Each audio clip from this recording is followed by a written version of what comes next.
안철수가 박성진을 까는 것 중에서 한 네. 이야기가 있어요. 뭐 본인이 지금 박성진을 뭐 맹비난할 처지가 아닌데도 불구하고 이런 비난을 합니다. 지구 나이 6천년이라고 하는 분, 5월 광주를 광주 사태라고 하고 북한군이 개입했다고 주장하는 극우 인사를 토론회에 초청하는 과정에 개입된 분, 유신을 찬양하고는 잘 몰랐다고 하는 분, 이런 사람을 중소벤처기업부 장관으로 올리는 것은 국력 낭비라는 생각이 든다라고 맹비난을 했어요. 안철수가요? 네.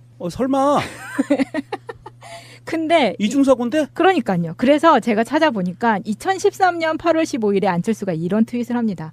광복 68년, 건국 65주년입니다.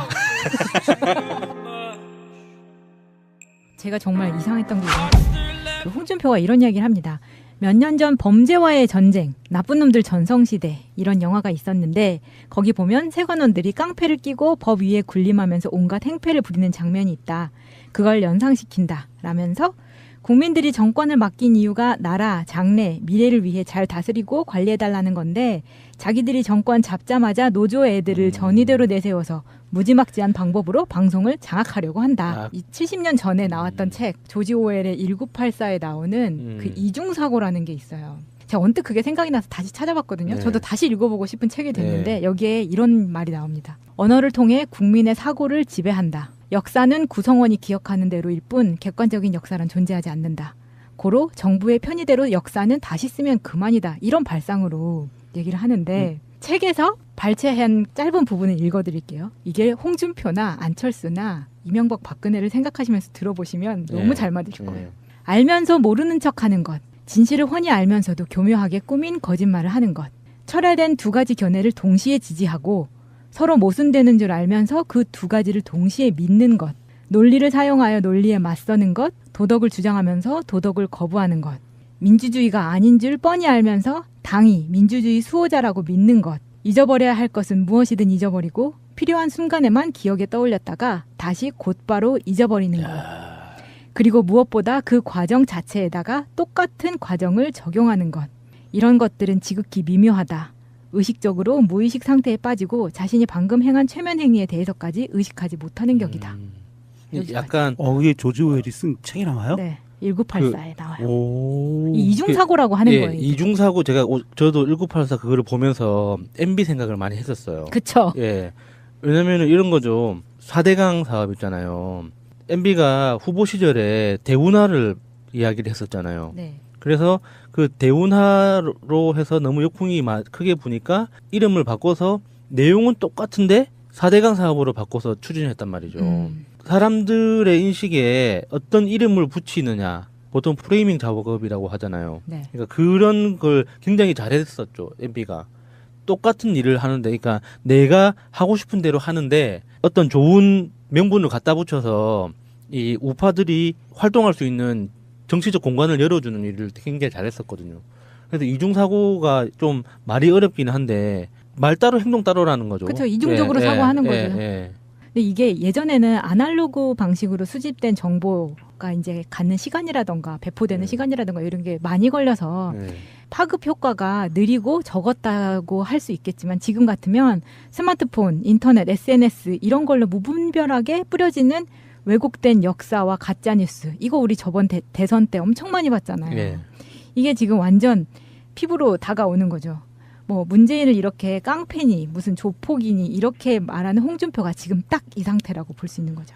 특히 검색 엔진이 이렇게 개발되고 특히 한국처럼 검색 기능이 굉장히 약한 나라, 약한 환경. 네이버가 독점하고 있으면서 형식만 검색이라는 형식을 빌렸지 검색되는 내용 자체는 검색과 아무 상관이 없는 조작된 내용들이 훨씬 더 많은 게 유통되는 이런 환경에서 잘못된 정보를 스스로 검증하지 않고 무조건 믿는 그래서 일베 같은 환경에서 일베 스스로의 논리가 계속 개발되고 점점 더 깊어지고 강해지고 있잖아요. 맞아요. 저는 그게 너무 무서운 맞아요. 거예요. 그게 진짜 무서운 거예요. 이거 이중사고에 대해서 간단하게 정리해 놓은 트위터리안이 있네요.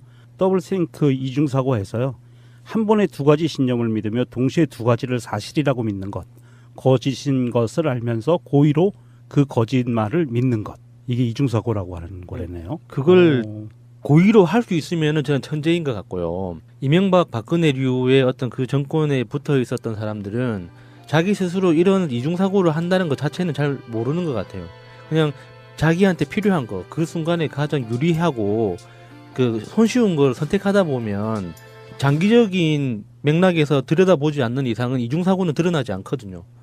단편적으로는 항상 그때 그것이 가장 최선의 선택이었기 때문에 잘 모를 거라고 봐요. 모르기도 하고 모르는 척하기도 하고 그리고 국민을 속일 요량으로 그렇게 일부러 발언을 하는 것. 그게 제가 오늘 본 뉴스 중에서 안철수가 박성진을 까는 것 중에서 한 이야기가 있어요. 뭐 본인이 지금 박성진을 뭐 맹비난할 처지가 아닌데도 불구하고 이런 비난을 합니다. 지구 나이 6천년이라고 하는 분, 5월 광주를 광주 사태라고 하고 북한군이 개입했다고 주장하는 극우 인사를 토론회에 초청하는 과정에 개입된 분, 유신을 찬양하고는 잘 몰랐다고 하는 분, 이런 사람을 중소벤처기업부 장관으로 올리는 것은 국력 낭비라는 생각이 든다라고 맹비난을 했어요. 안철수가요? 네. 설마 근데 이중사고인데? 그러니까요. 그래서 제가 찾아보니까 2013년 8월 15일에 안철수가 이런 트윗을 합니다. 광복 68년, 건국 65주년입니다. 그리고 안철수의 가장 큰 그 이슈거리가 또 하나 있었죠. 그 5.18 얘기가 나오니까 하는 얘기인데 새정치민주연합 당 강령에서 5.18과 4.19를 빼자고 했었어요. 맞아요. 네. 근데 나중에는 또 지는 그렇게 한 적 없다고. 그러니까 맞아요. 그때 네. 김한길과 이 안철수류 이쪽 그 류들이 민주당의 정체성을 완전히 뒤흔들어 버리려고 4.19, 5.18을 빼자고 했었던 그런 사람이 또 이런 얘기를 하면 안 되지. 이거 똑같네 얘네들하고. 그리고 올해 그 대선 1차 토론에서도 이런 이야기를 했었잖아요. 위안부 피해는 우리 정부가 존재하지 않았을 때의 일이다. 그렇죠. 네, 이런 것들이 다 단순하게 보면 거짓말이고 그냥 국민을 우습게 알고 거짓말을 하는 거고 아니면 정말 이 사람이 치밀하지 못한 이중사고라던가 아니면 정신세계가 그런 거죠. 아니 이런 거는 단순한 검색으로도 찾아볼 수 있는데 어디 앞에 국민 앞에서 거짓말을 합니까? 요즘 같은 시대에. 그러니까 그렇게 이중사고를 하는 것처럼 보이는 사람들이 실상 그렇게 스마트하지는 못한 것 같아요. 그리고 뭐 이명박이나 박근혜가 저는 국민들을 고의로 속이려고 그런 거짓말을 한 건 아니라고 보거든요. 자신들이 추구하는 바가 너무 명확했던 거죠. 이명박은 돈, 네. 무조건 돈이 되냐 안 되냐가 자기 세계의 어떤 가치를 판단하는 기준이었고, 박근혜는 무녀로서 아버지를 기를 수 있는가, 아버지의 기억을 존중하는가 안 하는가, 뭐 이런 눈에 보이지 않는 어떤 그런 것들을 추구하면서 최순실하고 결탁해서 자기가 지키거나 추구하려고 했던 바가 너무나 분명했기 때문에 네. 다른 것들은 중요하지 않았던 거죠. 거짓말을 한다는 행위를 판단했다고 생각하진 않아요. 그러니까 나는 지금 거짓말을 하고 있어라고 알고 거짓말을 했다고 생각하진 않아요. 자기가 추구하는 바를 달성하기 위해서 방법일 뿐인 거죠. 어쩌면 이중사고보다 더 네. 단순하게 그게 거짓말이냐 진실이냐가 중요한 게 아니라 내 목적을 달성하기 위해서 도움이 되냐 안 되냐 하는 것만, 도움이 되는 것만 고르다 보면 어떤 거는 진실일 수 있고 어떤 거는 거짓일 수 있는데, 자기 편의에 따라서 예, 상대방, 그러니까 그 이명박이나 박근혜 입장에서는 중요하지 않은 거죠. 그런 것들은 내가 이루고자 하는 목적이 중요한 거지. 그래서 그 사람들을 너무 똑똑하게 생각할 필요는 없다고 생각해요. 그러니까 어떤 면에서 보면은 저 사람들이 이중사고까지 할 만한 그릇도 안 되는 거예요. 차라리 그랬으면 좋겠는데 이중사고를 전략적으로 구사하는 그런 치밀함이 있었으면 좋겠지만 지금까지 펼쳐지는 걸 보면 그런 건 아닌 것 같아요. 차라리 이중사고가 가능한 그 정도 수준이라도 되는 야당 국회의원을 좀 가져보고 싶다는 생각이 드네요. 홍준표가 한 발언을 전체적인 맥락을 트위터에 한 정도김님이 반박을 해준 게 있는데요. 좀 읽어드리겠습니다. 홍준표가 한 발언이 방금 전에 우리가 이제 방송에서 한 것처럼 그런 것을 이야기하고 국정조사 관련해서도 뭐 이야기하고 그다음에 조폭 정권 같다. 검찰도 뭐 코드 인사를 통해 가지고 자기네 당 의원들의 사정을 준비하고 있다. 법원도 코드 인사에서 뭐 대법원장 인사청문회도 진행하고 있다. 기타 등등 뭐 이렇게 쭉 조폭 정권이다 막 이렇게 이야기하고 있는데 정도김님이 이렇게 항의를 하셨네요. 홍준표는 국민에게 설명할 수 있을까? 깡패와 조폭이 국가의 안보와 경제 파탄, 검찰과 군장성들을 편갈라 길들이고 공안요원과 군병력 축소로 안보를 적에게 유리하게 만들고 원전백지와 의료비 부담, 어린이 수당 등 경제마비를 깡패와 조폭이 가능할까? 이렇게 올려주셨네요. 깡패와 조폭들이 불가능한 일들이죠. 어디 그 정부에다 대고 아까 서두에도 말씀드린 것처럼 이번 정부는 나라의 장래와 미래를 위해서 잘 다스리라고 홍준표의 말 맞다나 국민들이 뽑아놓은 정부를 조폭과 깡패다 이렇게 이야기하는 거는 언어도 아니고요. 이거는 아무리 자기네 그 이익이 앞에 걸려 있다고 하더라도 이런 말들을 쓰면 안 돼요, 정치인들이. 그 약간 옆길로 새는 이야기이긴 한데 깡패 의원이 네. 그 이승만 정권 시절에 이승만 정권 막바지에 정치가 타락했던 정말 극단적으로 타락했던 그 시절에 정치 깡패를 동원하기 시작했었잖아요. 정치 깡패의 초기 모델이 동네에 못 사는 그때들 그 동량아치라고 불렀잖아요. 이렇게 동량하는 그 사람들을 그 사람들을 긁어 모아다가 유세장에 가서 깡통을 들고 깡통을 두드리게 했대요. 말을 못하게. 그래서 그 깡통을 든 패거리라고 해서 그때 처음 신문에서 그런 말을 쓰기 시작했다는 거예요. 진짜 다양하게 예. 괴롭혔네. 깡패를 든 패거리, 그러니까 깡통을 든 패거리들이 또 등장했다 이런 식으로. 그러니까 동양아치라고 하셨는데 동양 더하기 양아치인데 동양은 국어라는 사람들이고 예. 양아치는 넉마주의들이에요. 그러니까 또 그렇게 또 분리돼요, 그렇게. 예, 양아치라는 말은 우리가 고유한 말이 뭐냐면 옛날에 넉마주의 있었잖아요. 그 넉마주의들 그 뒤에다가 예. 그 하나 이렇게 짊어지고 활용 가능한 쓰레기 줍고. 그렇죠. 재활용 예, 가능한 예. 쓰레기들을 담잖아요. 예, 예. 그 사람들을 보고 양아치라고 그랬거든요. 처음에 아, 고유명사였어요. 그랬구나. 근데 이제 이렇게 변질된 거죠. 요즘은 양아치가 정말 나쁜 사람으로 변질됐는데 예. 깡패도 원래 그런 뜻이었거든요. 예. 깡통을 패는 사람들, 깡통을 든 패거리들. 깡통을 든 패거리들. 깡통을 패. 예. 그게 깡패였어요. 근데 그 깡패 정치 깡패 중에 그 제일 그 오야붕 중에 하나가 김두한이었죠. 네, 그 자손이 저쪽에 있는데 예. 김두한 사진이 얼마 전에 보니까 우리가 알고 있는 김두한 사진이 아니래요. 그게 조작된 사진이래요. 너무 잘 나온 사진이었고 김두한의 사진을 찍어놓은 게 공개가 됐는데 와 그거 보니까 딱 떠오르는 단어 우리 어렸을 때 쓰던 말인데 미륵돼지. 미륵돼지요? 미륵돼지라고 우리 불렀었거든요. 뭔가- 너무 뚱뚱해가지고. 뭔가 좀 부처님 느낌이 나는데요. 미륵보살 예. 그런 건 아니고, 그러니까 우리가 어떤 형태를 썼냐면 우리 살찐분을 비하하는 게 아니고요. 미련해서 정말 돼지 같은 사람. 그런 사람을 우리 어렸을 때 시골에서 미륵돼지라고 그랬는데. 돼지가 인간하고 유전자 차이가 2%도 안 나요. 얼마나 똑똑한데요. 그렇게 따지지 IQ도 말고. 따지지 말고. 돼지 비합니다, 이거는. 돼지는 비하해도 돼. 그래가지고서는 그렇게 표현을 했었는데 사진을 보니까 와 정말 이상해요. 그 김두한이 너무 과하게 포장됐다고 그러더라고요. 박정희 정권 하에서. 예, 김두한이라는 사람에 대해서 뭐 의협심이 있고 뭐 국회에다 똥바가지 퍼불면서 니들이 뭐 정치이냐 막 이런 거 이게 다 미화된 거지 정치 깡패의 전형이었다는 거죠. 예, 뒤에서 그 유명해요. 몽둥이 찜질하고 칼 들고 다니고 뭐. 예. 예. 그런 깡패나 양아치를 지금 문재인 정부에 빗대서 이야기를 했다니 다시 한번 말씀드립니다.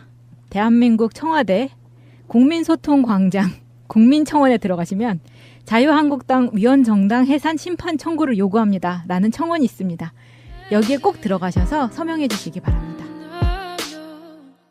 검색 엔진이 이렇게 개발되고 특히 한국처럼 검색 기능이 굉장히 약한 나라, 약한 환경. 네. 네이버가 독점하고 있으면서 형식만 검색이라는 형식을 빌렸지 검색되는 내용 자체는 검색과 아무 상관이 없는 조작된 내용들이 훨씬 더 많은 게 유통되는 이런 환경에서 잘못된 정보를 스스로 검증하지 않고 무조건 믿는, 그래서 일베 같은 환경에서 일베 스스로의 논리가 계속 개발되고 점점 더 깊어지고 강해지고 있잖아요. 맞아요. 저는 그게 너무 무서운 맞아요. 거예요. 그게 진짜 무서운 거예요.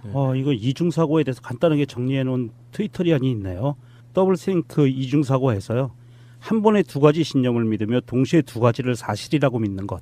거짓인 것을 알면서 고의로 그 거짓말을 믿는 것. 이게 이중사고라고 하는 거래네요. 그걸 고의로 할 수 있으면은 저는 천재인 것 같고요. 이명박 박근혜류의 어떤 그 안철수가 박성진을 까는 것 중에서 한 네. 이야기가 있어요. 뭐 본인이 지금 박성진을 뭐 맹비난할 처지가 아닌데도 불구하고 이런 비난을 합니다. 지구 나이 6천년이라고 하는 분, 5월 광주를 광주 사태라고 하고 북한군이 개입했다고 주장하는 극우 인사를 토론회에 초청하는 과정에 개입된 분, 유신을 찬양하고는 잘 몰랐다고 하는 분, 이런 사람을 중소벤처기업부 장관으로 올리는 것은 국력 낭비라는 생각이 든다라고 맹비난을 했어요. 안철수가요? 네. 설마 근데 이중사고인데? 그러니까요. 그래서 제가 찾아보니까 2013년 8월 15일에 안철수가 이런 트윗을 합니다. 광복 68년, 건국 65주년입니다. 제가 정말 이상했던 게 그 홍준표가 이런 이야기를 합니다. 몇 년 전 범죄와의 전쟁, 나쁜 놈들 전성시대 이런 영화가 있었는데 거기 보면 세관원들이 깡패를 끼고 법 위에 군림하면서 온갖 행패를 부리는 장면이 있다. 사용하여 논리에 맞서는 것, 도덕을 주장하면서 도덕을 거부하는 것, 민주주의가 아닌 줄 뻔히 알면서 당이 민주주의 수호자라고 믿는 것, 잊어버려야 할 것은 무엇이든 잊어버리고 필요한 순간에만 기억에 떠올렸다가 다시 곧바로 잊어버리는 것. 그리고 무엇보다 그 과정 자체에다가 똑같은 과정을 적용하는 것. 이런 것들은 지극히 미묘하다. 의식적으로 무의식 상태에 빠지고 자신이 방금 행한 최면 행위에 대해서까지 의식하지 못하는 격이다. 약간 이게 조지 오웰이 쓴 책이 나와요? 네, 1984에 나와요. 오. 이 이중사고라고 하는 거예요. 이게. 이중사고 저도 1984 그거를 보면서 MB 생각을 많이 했었어요. 그쵸. 예. 왜냐면은 이런 거죠. 4대강 사업 있잖아요. MB가 후보 시절에 대운하를 이야기를 했었잖아요. 네. 그래서 그 대운하로 해서 너무 역풍이 크게 부니까 이름을 바꿔서 내용은 똑같은데 4대강 사업으로 바꿔서 추진했단 말이죠. 사람들의 인식에 어떤 이름을 붙이느냐, 보통 프레이밍 작업이라고 하잖아요. 네. 그러니까 그런 걸 굉장히 잘했었죠, MB가. 똑같은 일을 하는데, 그러니까 내가 하고 싶은 대로 하는데 어떤 좋은 명분을 갖다 붙여서 이 우파들이 활동할 수 있는 정치적 공간을 열어주는 일을 굉장히 잘했었거든요. 그래서 이중사고가 좀 말이 어렵긴 한데 말 따로 행동 따로라는 거죠. 그렇죠. 이중적으로 사고하는 거죠. 근데 이게 예전에는 아날로그 방식으로 수집된 정보가 이제 갖는 시간이라던가 배포되는 시간이라던가 이런 게 많이 걸려서 파급 효과가 느리고 적었다고 할 수 있겠지만 지금 같으면 스마트폰, 인터넷, SNS 이런 걸로 무분별하게 뿌려지는 왜곡된 역사와 가짜뉴스, 이거 우리 저번 대선 때 엄청 많이 봤잖아요. 이게 지금 완전 피부로 다가오는 거죠. 뭐 문재인을 이렇게 깡패니 무슨 조폭이니 이렇게 말하는 홍준표가 지금 딱 이 상태라고 볼 수 있는 거죠. 특히 그걸 연상시킨다라면서 국민들이 정권을 맡긴 이유가 나라, 장래, 미래를 위해 잘 다스리고 관리해달라는 건데 자기들이 정권 잡자마자 노조 애들을 전위대로 내세워서 무지막지한 방법으로 방송을 장악하려고 한다. 이 70년 전에 나왔던 책 조지 오웰의 1984에 나오는 그 이중사고라는 게 있어요. 제가 언뜻 그게 생각이 나서 다시 찾아봤거든요. 저도 다시 읽어보고 싶은 책이 됐는데 여기에 이런 말이 나옵니다. 언어를 통해 국민의 사고를 지배한다. 역사는 구성원이 기억하는 대로일 뿐 객관적인 역사란 존재하지 않는다. 고로 정부의 편의대로 역사는 다시 쓰면 그만이다. 이런 발상으로 얘기를 하는데 책에서 발췌한 짧은 부분을 읽어드릴게요. 이게 홍준표나 안철수나 이명박 박근혜를 생각하시면서 들어보시면 너무 잘 맞으실 거예요. 알면서 모르는 척하는 것. 진실을 훤히 알면서도 교묘하게 꾸민 거짓말을 하는 것. 철회된 두 가지 견해를 동시에 지지하고 서로 모순되는 줄 알면서 그 두 가지를 동시에 믿는 것. 논리를